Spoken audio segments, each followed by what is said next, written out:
Welcome to Government Contractor Chat. I am Lindsay Riegelsberger, Director of Operations and Business Development for Streamline Government Contracts. Streamline helps small to mid-sized government contractors who seek experienced, effective support with contract management that reduces risk, increases profits, and enhances reputations. We do this by negotiating teaming agreements, subcontracts, preparing estimates of completion when necessary, and speaking to contracting officers in their own language. We are the proud organizers of Government Contractor Chat, and we thank you for joining us today. Please join me in giving a warm welcome to GovCon SME, Lisa Shaymont.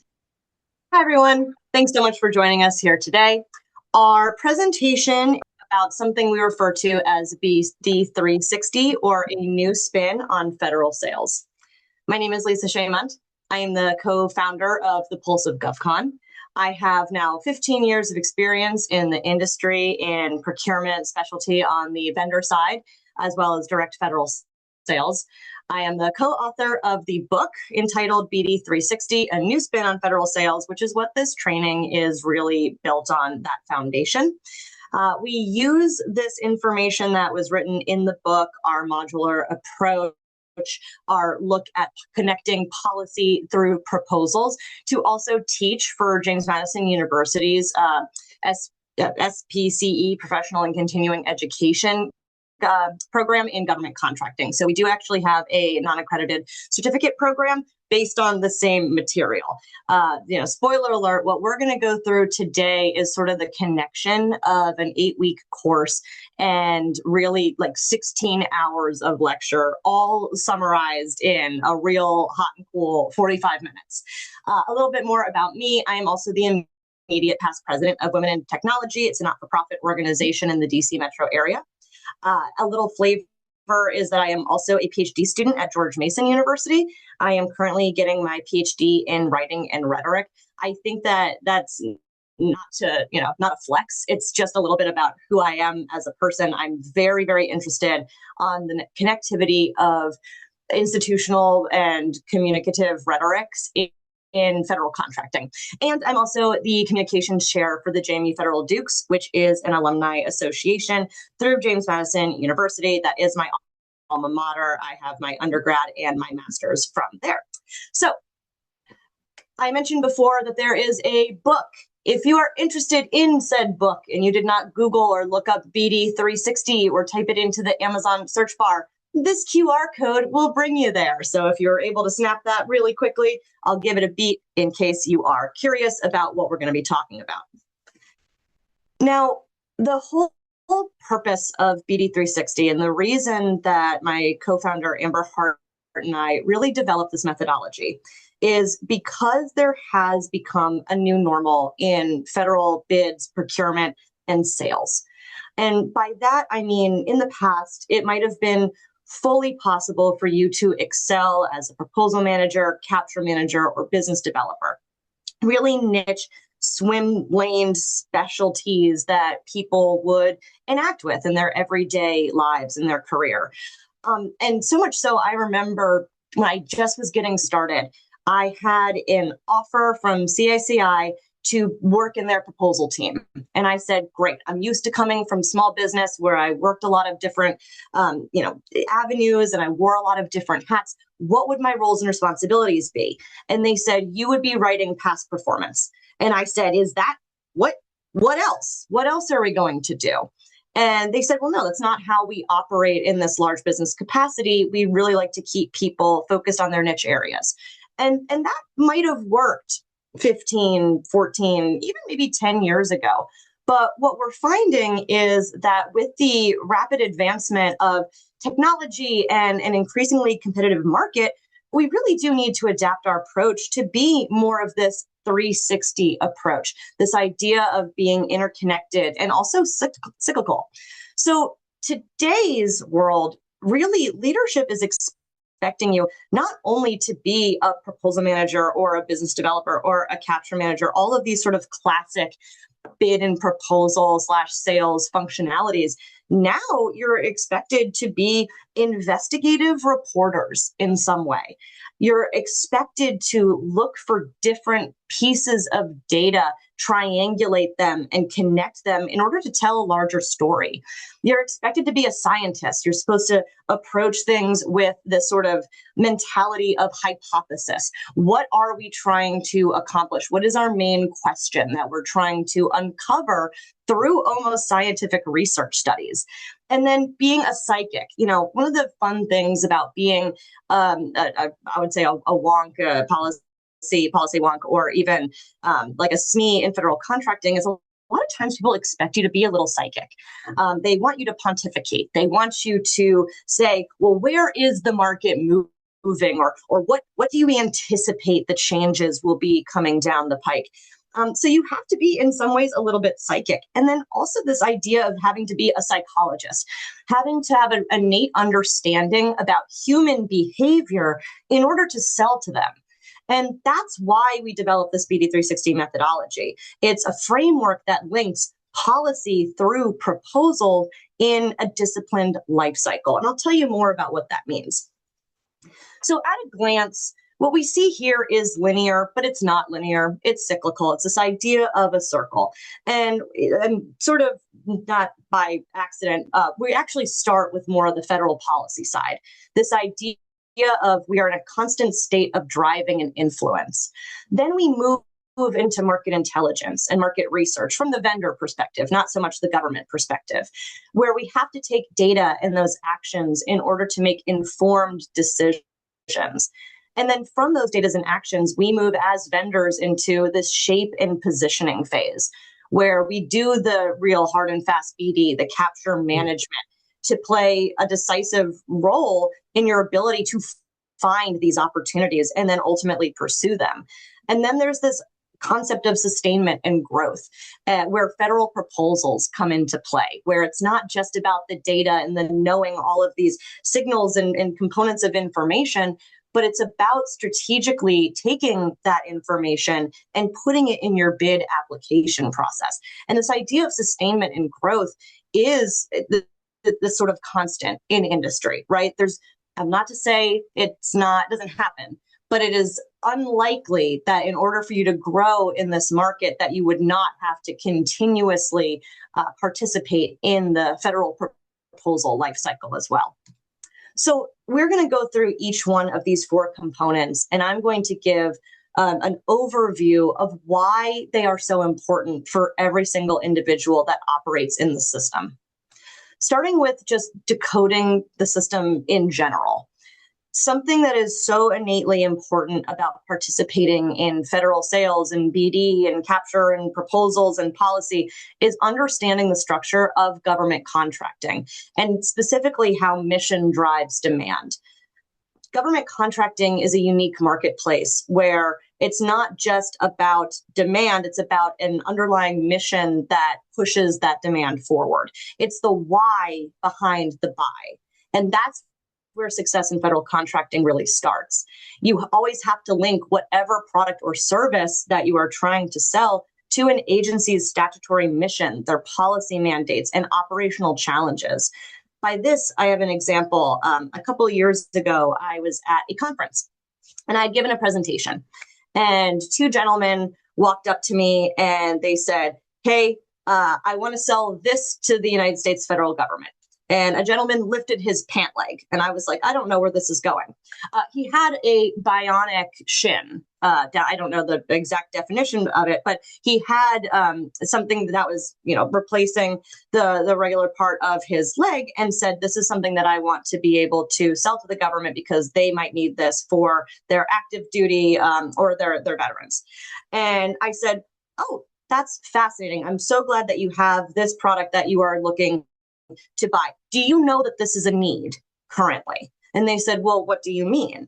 They said, this is great. This is innovative. This is the absolute best product on the market right now. And I said, that's great. but it needs to link to some sort of mission. It needs to link to some sort of priority. You need to know for a fact that you have individuals on the government side that are looking to purchase this. And then there's a lot of other pieces that need to fall into place as well. And they were really surprised. And they also said, well, if we do find out that they want to purchase this, how long will it take us to sell to the Department of Defense at the time? And I said, oh, conservatively, 3 to 5 years. And they laughed at me and they said, there's no way, this is great. They're going to want it. And they were from a different country and they weren't necessarily used to the rigor of the United States federal procurement process. And they said, there's absolutely no way. We need to be able to expedite this much more quickly. And I said, and that's something that a lot of people want, but you all have to understand the system that you're operating in, the system that is built on hierarchy and bureaucracy and a lot of red tape. And we're seeing that a lot in 2026, coming out with the FAR updates that we're getting, the revolutionary FAR overhaul, how we're trying to move to a more efficient and effective method of procurement. But even with that, we still have a lot that we're up against. But specifically this idea of a mission focus and mission driven. The long and short of it is, if it is not connected to a federal mission, you are unlikely to sell that product or service to the federal government. And so something that you need to really consider is when you enter the market, doing an analysis of your target agencies to confirm how whatever it is that you're offering supports their objectives. And one way that you can do this is by using policy as a compass.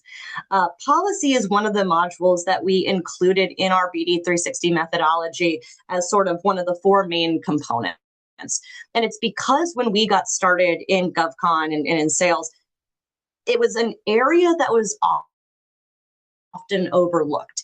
A lot of people that are in capture proposals go, well, I'm not a lobbyist and I don't necessarily need to be on the Hill or pay attention to what's happening in Congress. And also, I don't like to be political like that. Newsflash, government contracting is political, and the ability to sell is going to be directly implicated based on the policy signals, what's happening in legislation, through executive orders, federal memos, anything that shapes the contracting landscape, anything that is mandated by Congress is going to be something that ends up flowing through our acquisition lifecycle. So in that way, policy is predictive power. If we look at what's happening on the Hill, we can use that to inform how we can better sell and approach the federal market. So something that you can do as anybody in government contracting is to maintain a proactive watch list of congressional and OMB actions that may impact your core service areas. When we talk about policy, we use policy as sort of the fundamental baseline signal that you can watch. It's not saying, hey, here's exactly where you're going to be able to sell, but it's a signal that says, oh, maybe we should pay attention to this. So using tools like the Federal Register and the Congress.gov to track emerging initiatives that could translate into near-term contract opportunities. This is a very different way of approaching the market. You're not saying, I'm looking for contracts specifically. You're saying, I am looking for initiatives that we could translate into sales opportunities down the road. So where do you find these signals that matter? You can look at Congress.gov for bills, resolutions, and laws in progress. You can look at the Federal Register for updates on rules, regulations, and proposed changes. You can look at OMB and OFPP memorandas, so memos, the budget and procurement guidance to direct agencies. You can look at agency guidance specifically in their announcements. There are department-specific priorities, performance plans, and implementation instructions. Now, something that you need to consider when you are looking at these signals is to always ask, is it from an official source? A lot of times news publications will report on the things that are happening, but news does not equate authority. So always make sure that you are starting with the primary documents, then use summaries from think tanks or trade groups or news reports for interpretation. And also track updates over time because drafts change and final guidance is what determines the contractor impact.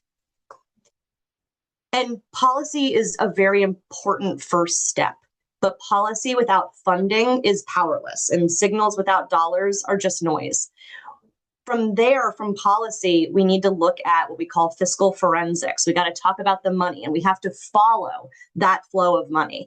So it's the budgets that really confirm the direction by validating the signals, clarifying the impacts, and turning that initial evidence into action. So following the money, where the dollars flow, that's where opportunities follow. And that's why financial literacy is a competitive advantage.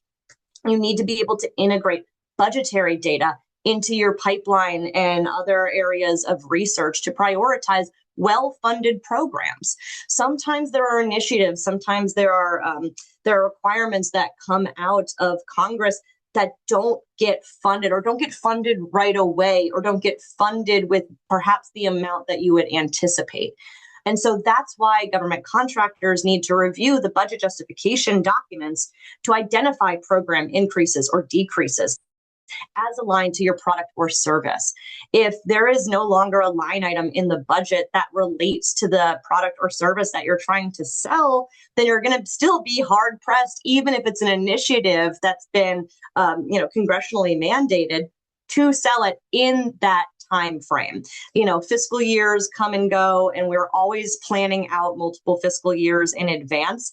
And so it's not to say that the money couldn't come back around later, but when you're looking for near-term opportunities, you really need to see where that money is going. Now, when it comes to the dollars defined and what these things mean, discretionary funding, that is the annual spending Congress approves. We have the mandatory funding, that's the automatic spending under permanent law.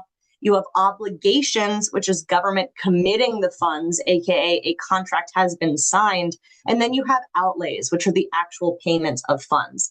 These terms become really important when you start assessing the market from a financial and budgetary perspective.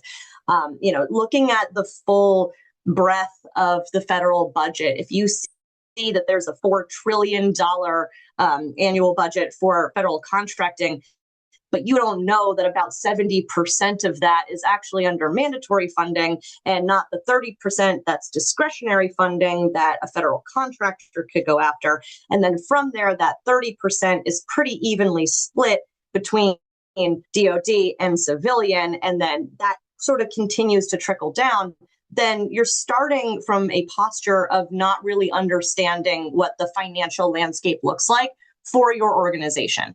It's a big pie. When it comes to federal contracting, yeah, there's opportunity. It's a big pie, but you need to understand when you're starting out or when you're starting your sales efforts, how big your slice really is. Because that's what's going to make things reasonable for you and really approachable for your organization to target certain sales concepts. So from there, money.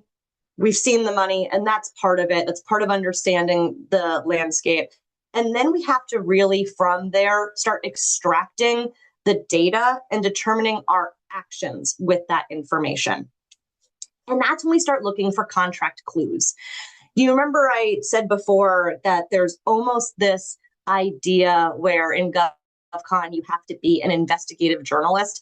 That's what we mean by contract clues. We are trying to find any system and signals of proof before pursuit actually happens. It's about finding data, but then it's about converting that data into your decisions and your actions. So one of the best pieces of contract clues that we can look for as just regular Joes in government contracting is to dig into past awards. Past awards can help uncover evidence that reveals buying patterns, preferred vehicles, and recurring players in your market. And this shows where agencies have been, and you can ascertain that that might be where they are headed, giving you a sharper edge in shaping your pipeline. So where do we find evidence? As government contractors, we use the tools that are out there, like SAM.gov, USA Spending, and rest in peace to my dear, dear friend, FPDS. I'm probably one of the only people, it feels like I'm one of 4 people that really cares that FPDS is gone. But so may it rest in peace. But these tools, as well as what we've clocked as more than 90 .gov sources of information, I'm not even talking about commercial systems. I'm talking about the sources that these commercial systems pull from. That's where you can find information to research, to reveal patterns, to find incumbents, to look at what contract vehicles are being utilized. And so when we talk about finding evidence and we talk about doing that research, it means that the past contracts, the methods that were used to acquire them, the approaches and acquisitions, these are predictive evidence of potential future opportunity. That's not to say that past spend is 100% indicative of current spend. Of course not. But it's one of the main areas of foundation that we can look at. Looking at history can be a determining factor of how things may move in the future. As an example, when there is a change in administration, oftentimes what we'll do is look at that previous administration, or whether it was a Republican or a Democrat, and identify where spending went up and down in certain areas. Anecdotally, you typically see a Republican president come in and we have more funding in DOD. And, anecdotally, you'll see more social programs under Democrats. It's these sort of areas of data that lead to stories that can help us identify what areas of sales we will be able to access in the future. From there, this idea I mentioned before of triangulation of award data, and how we need to really try to figure out what the information is telling us, but not from a singular source. So I mentioned there's 90 .gov sources of information that you can pull contract information from. Unfortunately, not all of them tie out in a way that we would expect. So a lot of times people will say, oh, well, I looked at GovWin and it said X, and I looked at HireGov and it said Y, and I looked at FPDS and this was the number I got, and I looked at USA Spending and SAM, and they're different.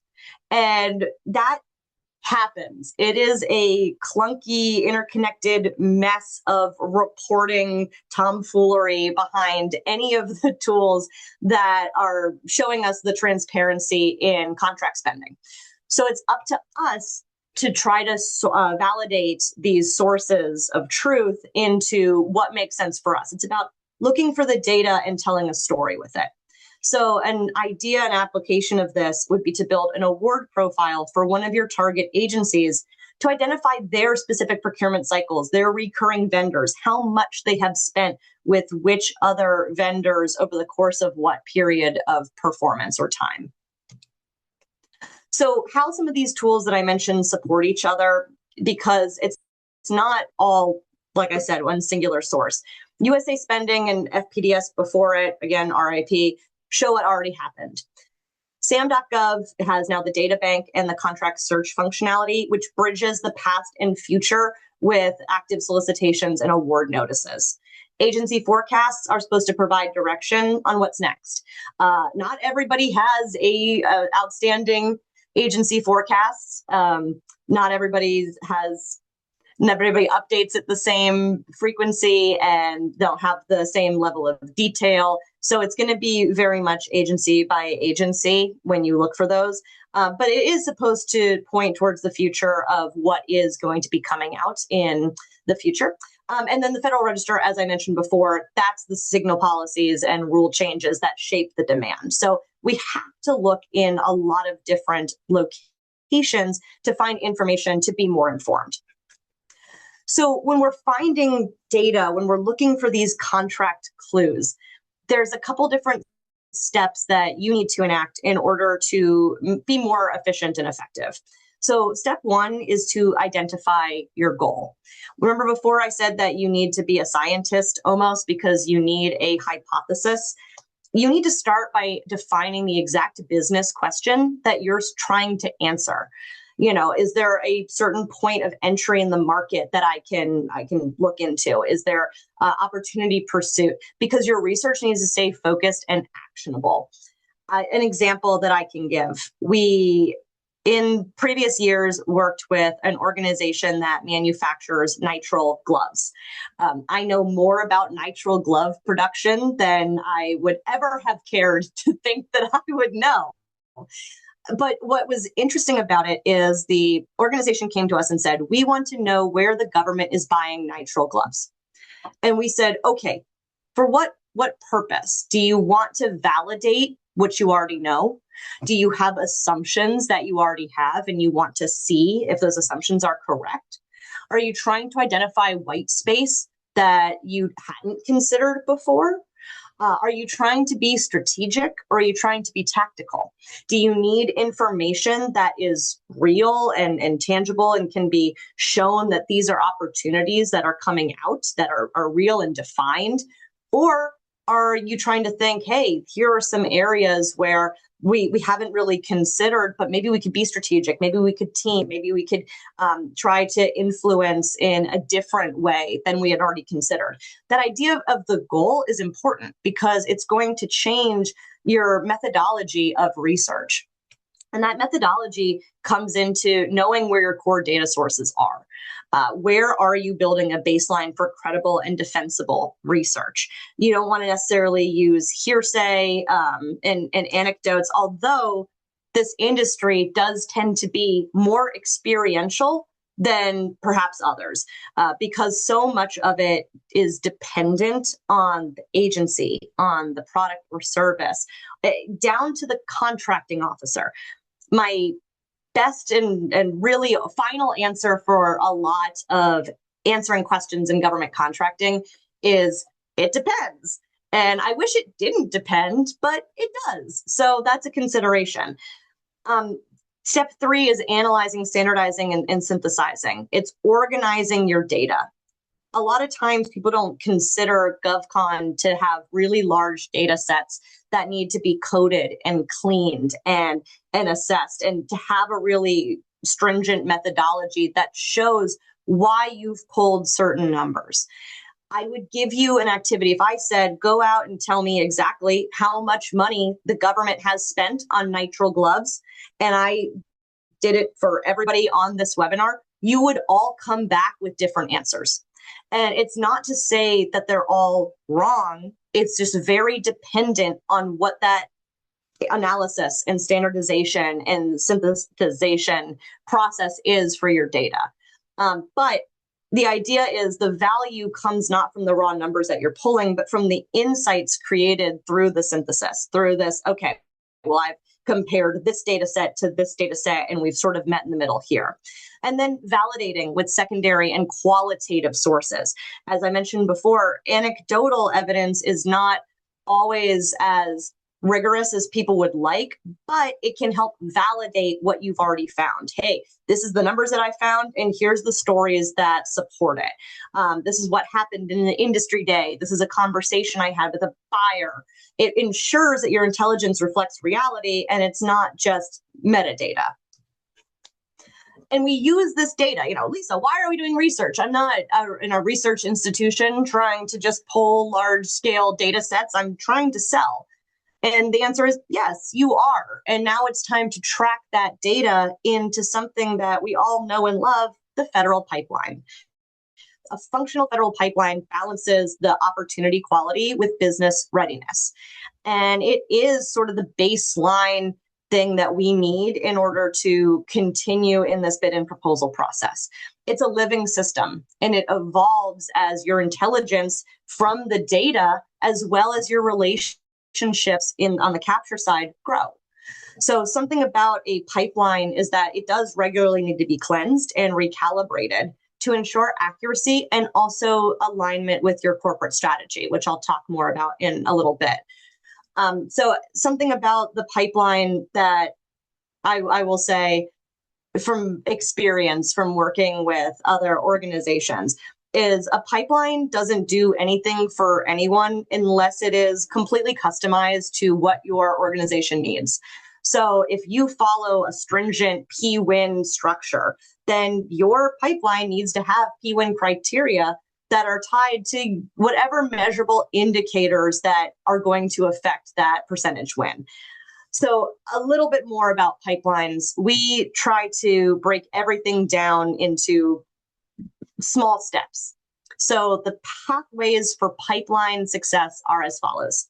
Step one is to identify your front of funnel. You have to have clear intake criteria in order to start developing your pipeline. So what do I mean here? A lot of times an organization will come to us and say, hey, can you build us a pipeline? And I go, yeah, what's your front of funnel? And they say, well, we want to work with the federal government. And I say, no, that's not good enough. That's not clear enough of that really top line intake criteria. It can be, for that intake criteria, target agency. That's the first down select. It could be contract value. It could be place of performance. Maybe you're a construction firm and you're only bonded in certain states. So the other states don't matter. So that means place of performance is your top front of funnel. It could be your time frame. It could be your capability. I mentioned before, it could be contract value. Some organizations say, I'm not going to get out of bed for less than $10 million. Okay, then that needs to be your first intake criteria. From there, you have to design your pipeline around a usable, structured, filterable format that is accessible to whatever audience you have. A lot of people say, Lisa, what pipeline tool do you use, or which one should we put into our system, into our organization? And I always say a tool is only as good as the organization and the individuals that are going to adopt it. And so whatever tool works for you, whichever tool you are going to go back to in step 4 again and again and again. Now, step 3 is to match whatever is in your pipeline to your capabilities, to your strategic direction. What I mean by that is to include realistic opportunities and to get rid of whatever the distractions are. Sometimes it's hey, this opportunity is coming out and it looks good. Okay, that one does look good. You could probably meet the needs of the contract. But if you're trying to be an IT vendor and this one is for janitorial services, is that really a match between your capabilities and your strategic future? No. So it's time in your pipeline to get rid of the noise and the low-hanging fruit that you think that you can go after. Or even in a lot of cases, people will just pad their pipelines with some of these GWACs, with some of these best-in-class contracts that end up being more of participation trophies than actual hunting licenses for them. And then the final step is really just that constant refinement. It is a living tool. Once you have a pipeline, you have to go back to it. You have to update it. You have to click the links. You have to really make sure that it shows if anything's changed. Have you had a new meeting with a customer? Tie in that note to your CRM. Is the RFI moved to the RFP or the RFQ or what have you? Has it been awarded? Has there been any other sort of announcement to industry? You have to continuously go back to your pipeline to refine it. Otherwise, you get what I've seen where, years later, someone goes, oh, well, this is our pipeline. And I say, great. 75% of what's in here should be archived, not trashed, archived. So from that data and from having the pipeline, now you have to do something with it. Now you're in that shaping and positioning phase. And that's how we do our pursuit playbook, where we're turning strategy into action. And this is capture. This is focusing on specific contract opportunities. Most of what we've discussed thus far has been the macro view, the macro lens. We're saying, what does the market look like? What could it mean to develop business? But capture, and when we move into proposals, is really that micro view. And we're looking at specific contract opportunities. And what are some basic fundamentals of capture? Things like opportunity shaping. Opportunity shaping is one of my favorite areas to discuss with organizations, mainly because I think that the definition of shaping has changed in the last couple of years. Shaping, when I started, I would say, well, how do you shape an opportunity? And somebody that had been in industry for 30 years said, well, you walk the halls. I was like, walk the halls? What halls? How are you shaping things by walking the halls? And what they meant was it was more of cigars and handshakes. But in the age of technology and more virtual interaction, we have to be a lot more strategic in what it means to shape. And to shape, we mean to influence the deal prior to the solicitation being released to suggest beneficial improvements, not just for yourself, but for the agency. Shaping, you can also be in the active proposal and solicitation phase, but best practice says that you should do it before it is released. Now, you might ask the question, Lisa, do you believe if a solicitation has already been released, then it's too late for us to bid? Because a lot of people say that that's the case. If it's already released, then it's been shaped. Yes, no, it depends. Really is the answer to that question. I sincerely believe that shaping is best practice, but it is not, an 100% win rate if you do shape it versus not shaping it. This is not a game of statistics in the way that a lot of people want to make it, because it's about human to human selling, which we'll get to in a moment. Couple more notes on shaping. I would take a lot more time here during the regular classes, but I'm pressed for time. So shaping really is about how you knock out your competition so that it becomes more fruitful for you to bid on an opportunity. And you can do this by influencing the acquisition procedure. You can do this by influencing the evaluation criteria, the scope, the strategy, so much so that, if you in a Q&A or even before, if you're shaping a solicitation, say, hey, we're the incumbent and you love our PM, right? Nobody loves your PM. They love their mom. They like your PM. But you love our PM, right? Well, you know that his name is Bob and he has 27 and a half years of experience and these 80 certificates. And the only way that you're going to be happy with your next PM is if it looks exactly like Bob. And so the customer might say, oh my gosh, we have to make it a requirement for our key personnel, for the program manager to have 27 and a half years of experience and all of these certifications. So that way you help knock out your competition. How do you tell if an opportunity was shaped? If the solicitation reads that weirdly specific. That weirdly specific when you know that it's not an absolute necessity to have these things. An example will be, I was working with a client and a solicitation came out and I said, this is shaped. And they said, no, it's not. And I said, yes, it is. Because the FTE count for the opportunity was 85, but it said that you had to show 3 past performances that proved that you had 98 FTEs at any given time. And it's like, well, why 98 if the FTE count on here is 85? Well, it's because somebody else has 98 and they're trying to knock everyone else out. But anyway, that is shaping. Again, I would talk a lot more about that if I had more time. But capture this idea, and when I mean it depends, it's because there is so much human to human connection in federal sales. We have to aim to listen 80% of the time and talk 20% of the time while asking insightful questions. And these questions help inform our traditional capture plan elements. Parts of capture include things like an opportunity overview, the customer profile, the competitive landscape, teaming strategy, pricing, win themes. And those winning messages are really one of the ultimate factors in capture, and something that should not be waiting until the capture phase per se, but should absolutely be completely solidified by this point in time is, why should you win? And a lot of times people will say, oh, we have 5 or 6 differentiators. And to that, I'll respond, you're lucky if you have 1 or 2, because so many organizations look very similar to their competitors across the way. I will say differentiation needs to be really specific. It needs to be formulaic. That shows whatever the agency's need is, you have a differentiator and the proof of that differentiation to equate to ultimate value. And from capture, we move into that sustainment and growth phase, and that's proposals. Proposals translate everything that we've talked about into the application for submission. And proposal management is my first love. So I started as a proposal manager. I feel like I could have done proposals forever, but I always joked it's bad for the skin because it's a stressful project management environment. You are herding 1,000 different cats that want to scratch you.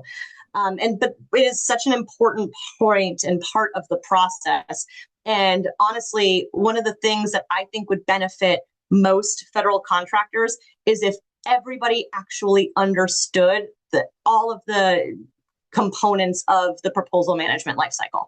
One time we were tasked to provide a training to an organization that was just called like, your proposal managers are not being a-holes. Like, they are not being strict and specific about deadlines because they're mean. They're doing it because of the truncated timeline that they have, because of the iterative nature of what it means to write by committee. But anyway, proposal machine, best practices, being compliant. I know a lot of people, there's plenty of trainings on being compelling and how do we persuade. And as somebody getting her PhD in writing and rhetoric, I obviously love that part. However, baseline compliance, have a compliance matrix and an annotated outline as your single source of truth for what is required in the solicitation during the development of the proposal. And then I mentioned it's iterative. There is a lot to be said about how we are constantly evolving the message in the proposal. And that is through a really hyper-specific type of feedback loop in color team reviews. Now, a proposal is part of a machine. So you have to, in order to develop that, have the process, how it works, and then also the infrastructure. Who is going to be doing that work? Personnel, tools, systems that make sure that we continuously progress through our structured and repeatable framework. Now, some of that framework, we, again, love to just do a small step that we can provide. But the stages of proposals, as we've seen them, are stage 1, measuring and blueprinting. What is required, what is feasible, and what is the team and the logistics that are going to move forward. Then strategizing and plan. What is the proposal structure? How do we align those resources? And how do we set clear expectations and responsibilities as we move through the schedule? Then sorting and sifting. We have to refine our solutions. Look at what we have. Look at what we don't have. Identify through gap analysis whether or not we need to bring in a third party. And then really finalizing our proposal framework to streamline the content development. And then in stage 4, that's our synthesize and evaluate, which is when proposal writing begins in earnest. A lot of people say, I don't like proposals because I don't like writing. Proposals are not writing. This is not the great American novel. This is not you sitting down in front of your keyboard and plunking out over a glass of whiskey by yourself into the wee hours of the morning. There are some components that feel like that, but often it is writing by committee. It's competitive writing by committee. And so when you work together to refine that message, you also have to be ensuring that compliance and integrating the feedback. And then stage 5 is offering and reflection. You've finalized it, formatted it, and submitted it. And then you have to conduct an after-action review to capture lessons learned to improve future proposals. Because as I've said this whole time, the cycle is going to start over. It is cyclical. It is 360 degrees. Now, some proposal best practices. Just to throw it out to you again, I could talk about proposals for hours and hours, is to stay loyal to your document management and version control processes. Have the tool sets that allow for collaboration. You have to adequately shred the solicitation to ensure that you are meeting all of the requirements in the order as presented. I am a solicitation literalist. So making sure that you focus on key sections such as L, the instructions, M, the evaluation, and C, the statement of work, statement of objective, or performance work statement. And then compliance is king. And that means meeting every instruction, requirement, and format rule. Every time I talk to somebody new into this industry, they go, well, there's no way they're going to throw me out for non-compliance because I didn't use the right font or size, right? And the answer is wrong. That can absolutely happen. That is the risk that you run. And so it is so important to maintain all of your compliance. Connecting it all. Where we come in today, and the reason that we bring BD 360 before you is because it's all about connecting the stack. We've moved from federal foundations, the building blocks of the contracting system, the structures, authorities, and players, moving into an analytical expedition which is sifting through policy, charting the direct impacts, and uncovering signals that shape market direction. From there, you move into fiscal forensics, investigating the budget, the appropriation, obligations to trace the money. From there, looking at contract clues to examine historical awards as evidence and intelligence artifacts to connect patterns. Those patterns move into your pipeline, and that pipeline pathway transforms structured contract clues or scattered contract clues into a structured defensible pipeline. And that pipeline moves directly into your pursuit playbook. Which one of those opportunities are you going to move forward into pursuit with capture? And then capture needs to have a really steady and firm handshake with proposal in the solicitation planning part too. Identifying the solicitations, simplifying complex documents, identifying compliance risks, and making sure that everything that has been brought up before is clearly articulated in your bid submission. And that is the quick and dirty 45 minutes on BD 360. Thank you all for listening today. And please, if you haven't already, add me on LinkedIn. And we are ready to move into questions. So while we're kind of waiting, I do have some questions here for us, Lisa. Out of all these areas discussed today, what is one area companies should invest in first? I sincerely believe that it should be your proposal process. And I know that we've had a lot, and here, let me tell you some stories that I have. A lot of times I'll talk to specifically new vendors and they'll say, when do we pull in a proposal writer? When do we bring somebody in-house versus when do we go somebody that is a consultant? And I give a lot of different examples about, how many opportunities are coming through, how complicated the opportunities are. But a lot of times it's when a CEO simply can't anymore. You just simply can't be the bottleneck that is writing the responses to these proposals. There are plenty of people that do that. There's plenty of small business owners that are like, hey, I'm the one that intimately knows our services, our capabilities, our past performance. And so it's going to be easier for me to get it down on paper. But as we know, the proposal process is extremely rigorous. And it is really hyper difficult because there are so many moving pieces and components. I bring this up because a lot of people are trying to outsource this activity to different tool sets like AI. And so I think just investing with eyes wide open on how to continue that sustainment and growth piece for most small businesses is the area of investment that I would recommend. Okay, great. That sounds good. Where does AI play into this presentation? AI and I have a love-hate relationship, as I think most people do. So look, like I mentioned, have been in proposals for 15 years. And when I was getting started, I remember there's always this conversation. Are you afraid that AI is going to take your job? And, this was when we were building macros in Microsoft Word that were going to automate things like developing an acronym list, because acronym lists were something that were asked for constantly in proposals. Use an acronym, please provide a list of all acronyms that were used in your proposal. So we automated that. And that was an administrative task that was automated. And I said, look, I have now in the year 2026 seen plenty of AI tools for proposals, and they are helpful.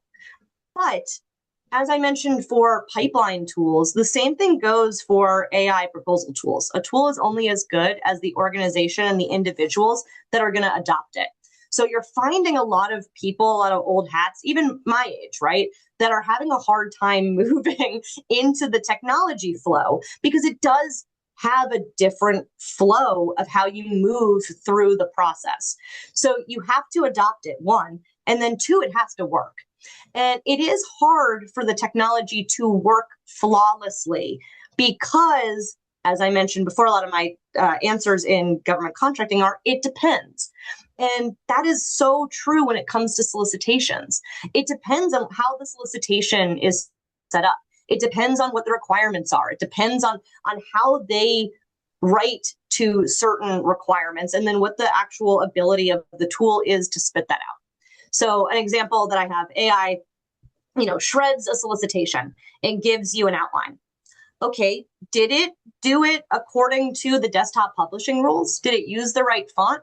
Did it accidentally do something bigger? Did it put a hard return between paragraphs, or did it do a 0.6 space between paragraphs? And it's little things like that where humans still need to go back in. And then similarly with anything, it's garbage in, garbage out. And so not all boilerplate is going to be effective in a new bid.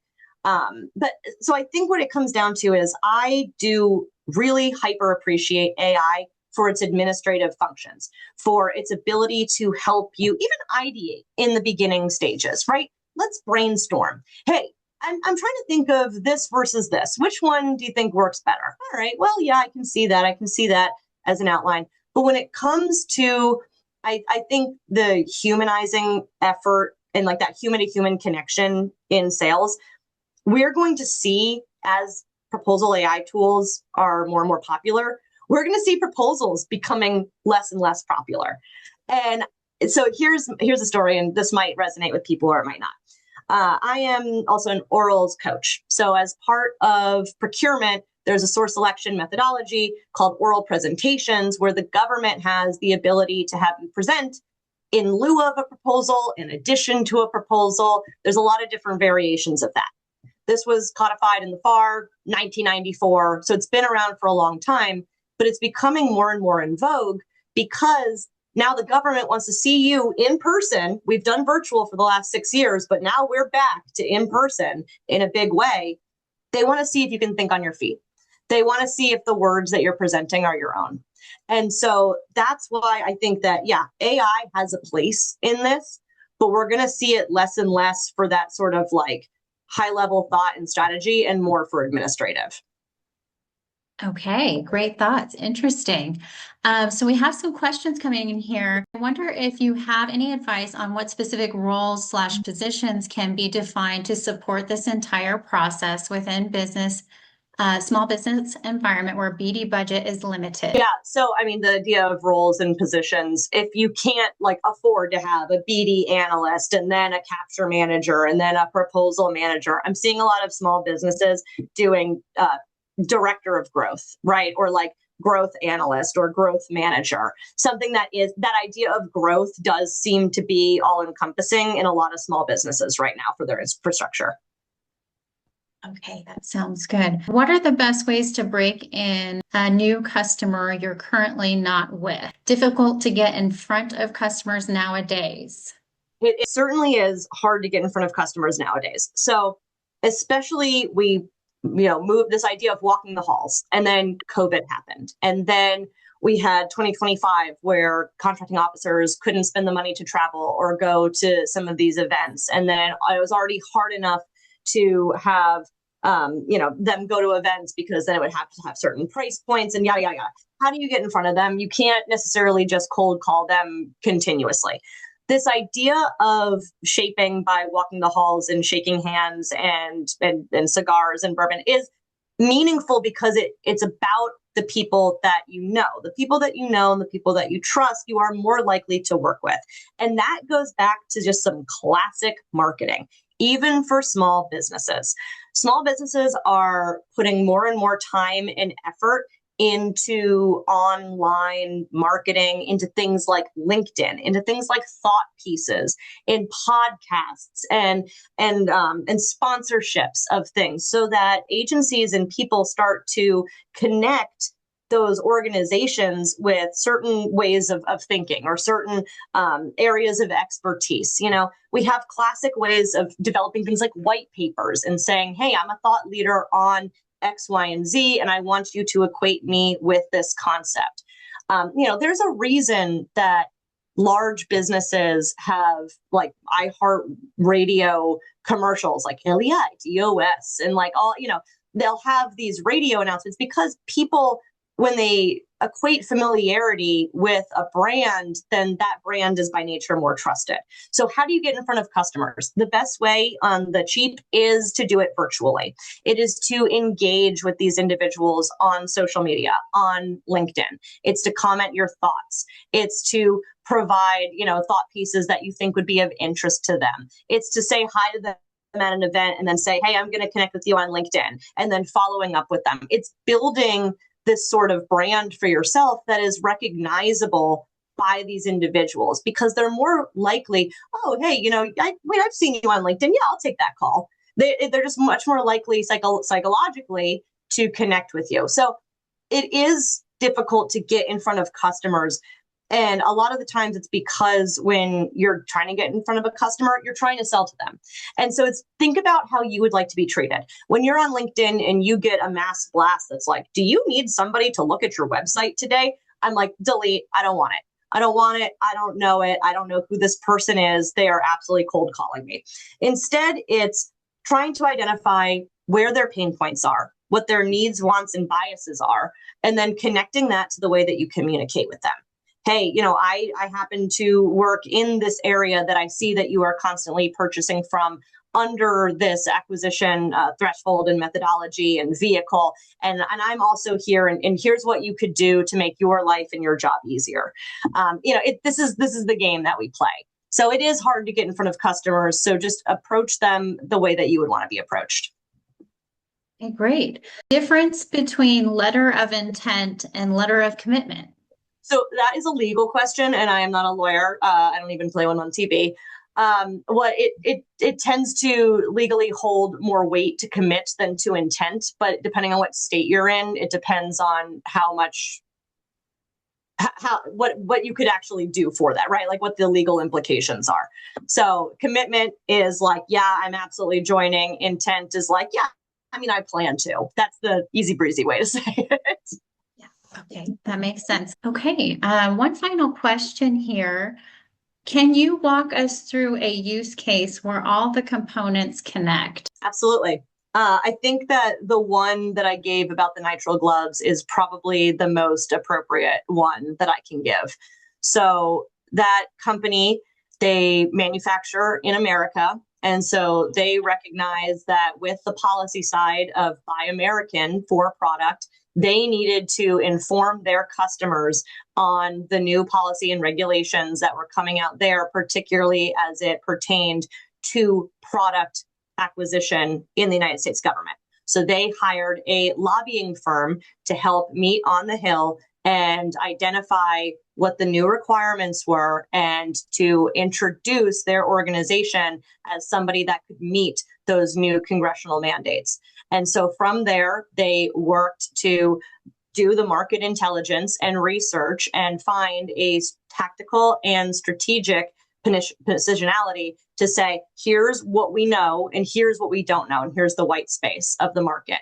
And then from there, they took their capture individual who would take the meetings and say, hey, here's all the information that we know. Here's what we know about your agency and where you've spent and where you've purchased the gloves. And here's how we can help support your mission in X, Y, and Z ways. And then the agencies would go, great, thank you for the information. We are going to use that and put it into a solicitation. And you should look out on sam.gov for it to be posted. And then with that, seeing that they had shaped the opportunity, we were able to do the proposal application for them. Okay, sounds great. Thank you, Lisa. That was an exceptional presentation. Truly tremendous job. We really appreciate you taking the time out of your schedule to share your expertise and insights with us. Now let's take a look at what's coming up next. Our Government Contractor Chat complimentary Zoom webinar series takes place the third Wednesday of each month, excluding holidays, from 12 p.m. to 1 p.m. Eastern Time. Wednesday, April 8th, a special date in our calendar, we will have Shirley Collier, president of Scale to Market and host of Growth Masters Federal Podcast, presenting new procurement rules and opportunities for small businesses, RFO, budget, and NDAA. Wednesday, May 20th, we will have Tony Warwick, partner at Capital Edge Consulting, presenting DCAA Trends Amidst a Regulatory Overhaul. To register for these webinars, you can scan the QR code on the screen now. Thank you for your time today. We hope to see you in April.